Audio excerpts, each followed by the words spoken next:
The EU's High Representative Josep Borrell is condemning the killing of Palestinians in Gaza on Saturday. It happened during Israel's military operation to free 4 hostages held captive by Hamas. The Israeli army released footage that it says shows 25-year-old Noa Argamani entering a helicopter during the rescue operation. She and 3 other men were all kidnapped at the Noa Music Festival during the terror attacks on October 7th last year, which triggered Israel's latest war on Gaza.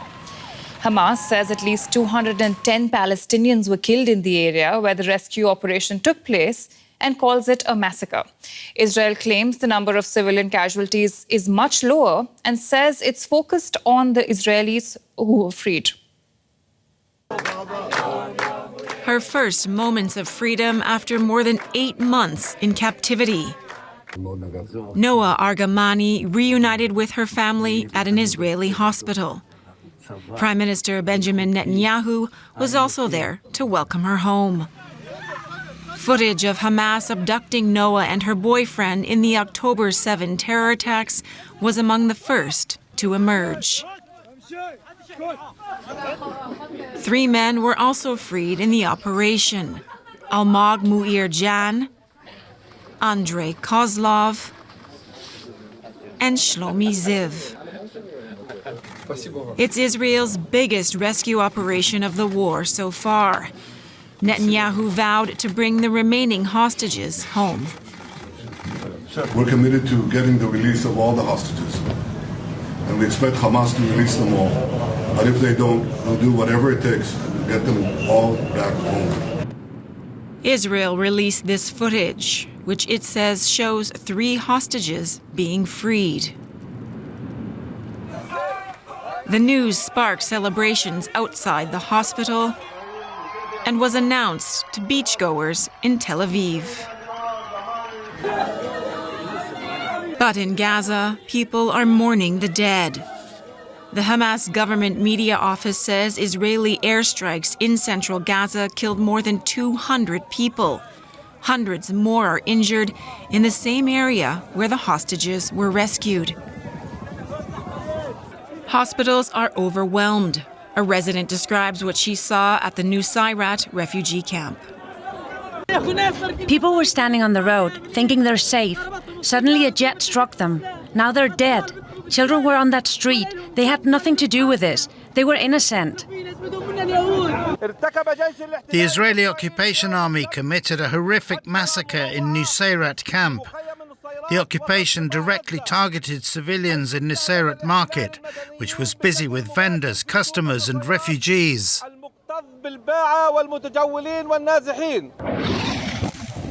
Israel says it was targeting militant infrastructure. The Palestinian Authority is calling for an emergency meeting of the UN Security Council.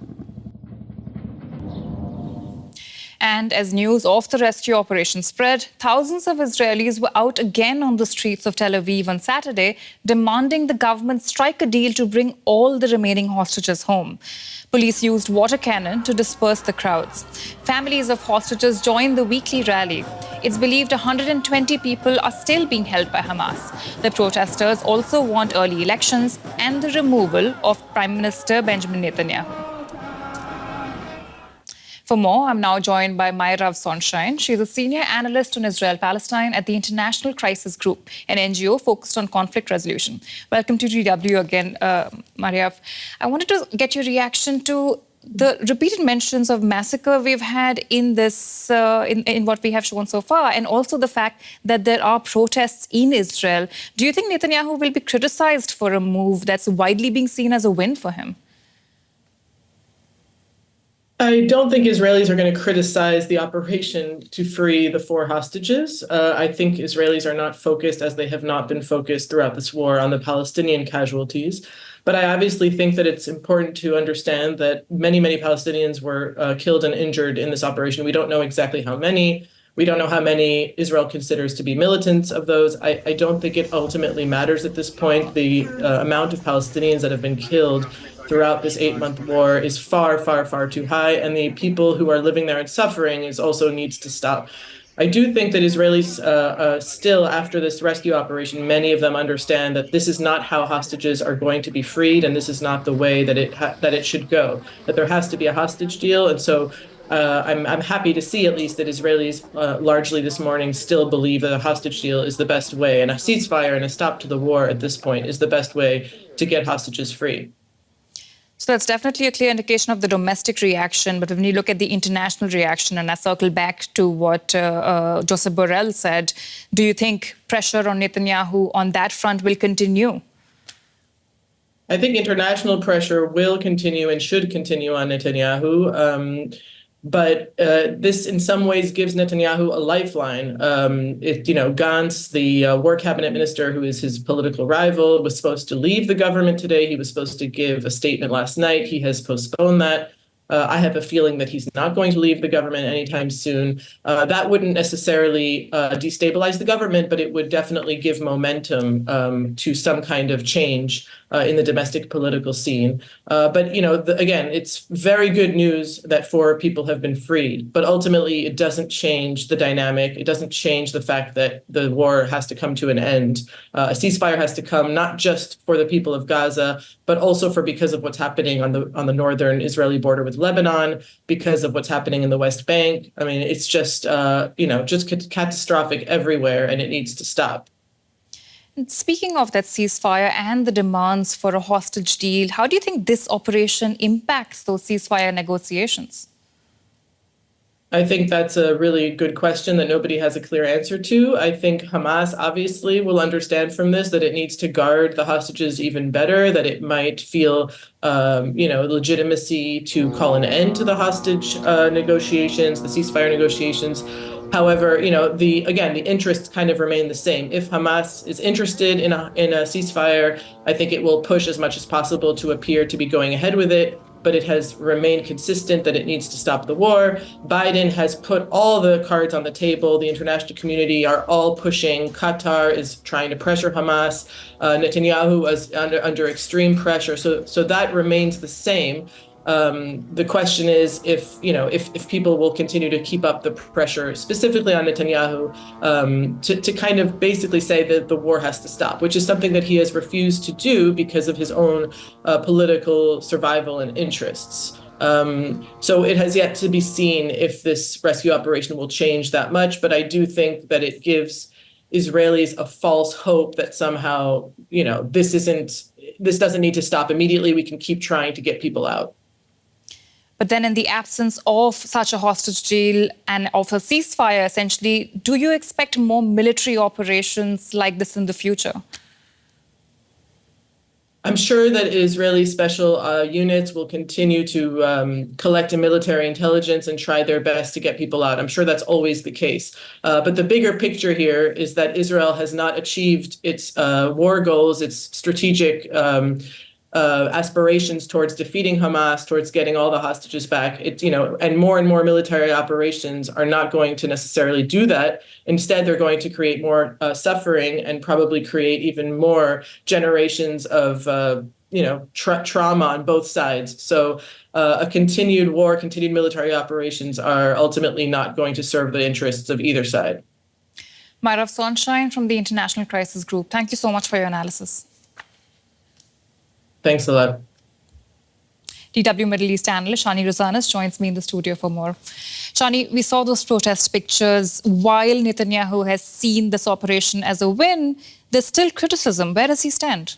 Well, that's a good question. We will have to see. I mean, the support for the hostages, if there's anything that this operation yesterday have taught us about the Israelis, the whole nation was in tears and of joy. So there's no doubt that the hostages as a cause is very prominent in Israeli discourse. And we've seen that yesterday also in the protests. There's been more and more people coming to the streets, knowing that the extraordinarity of this operation is exactly what it is. It just shows on the need for a different solution because it's not feasible for Israel to be releasing in such operations all 120 that are still kept in Gaza. And they're very much afraid. Many of those families were confessing it. So they're afraid for the safety of the well-beings, knowing that Hamas must have changed operations as, reaching conclusions following Israel's raid yesterday on Nuseirat.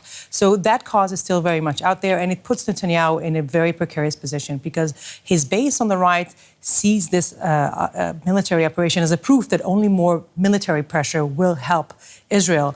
But the more and more voices within Israeli consensus among the public, the wide public, are not there. And this divide is where Netanyahu is now needing to decide whether he chooses the political, narrow aspirations of himself and his narrow right-wing base, or is he going for a different move that might mean risking his political future. And speaking of the impact of such a military operation, we heard it being called a massacre by Josep Borrell and by several other people as well. Why was this operation so deadly? Well, we need to keep in mind Nuseirat as a refugee camp is a very densely populated area. It was already before October 7th, definitely after the war has started, and people had to flee from all parts of Gaza into that camp. It's also considered to be a stronghold of Hamas. They have lots of forces, a lot of militants, and the Israeli army has not really systematically operated in that part until just the last 2 weeks. Now we know that was also part of preparing for this operation. And the problem was that the military forces had managed to sneak into the houses where the hostages were kept, but on the way out they were already discovered, and they had to find their escape routes. And that included a lot of heavy fire exchange with local militants of Hamas and needing Israeli forces to have backup from the air. And let's keep in mind, first and foremost, the fact that Israel has chose to make this operation, give it a go, despite the fact it took place in broad daylight on a Saturday next to a very crowded marketplace. That means that Israel must have known this could happen.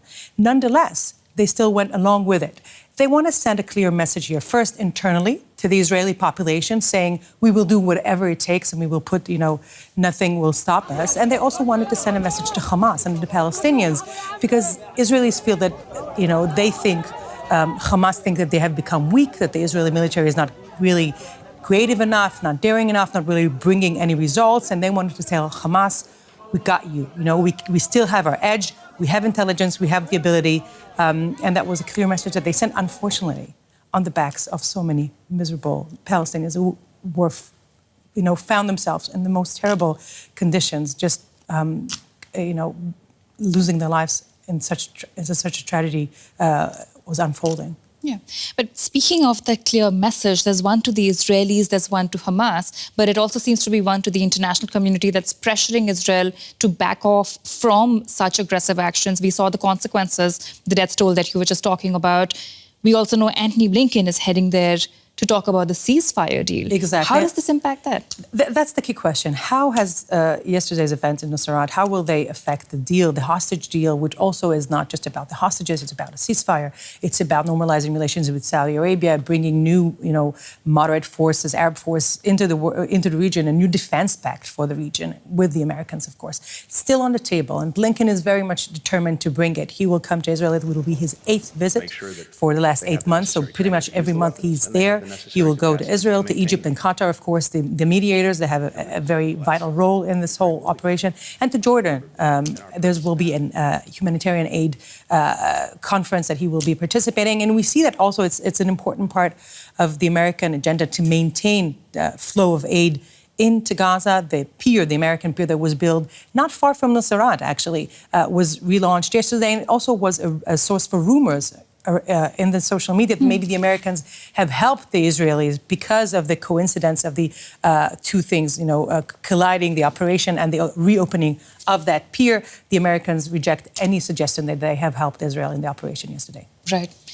DW Shani Rozanes, thank you so much for unpacking that for us. You're welcome.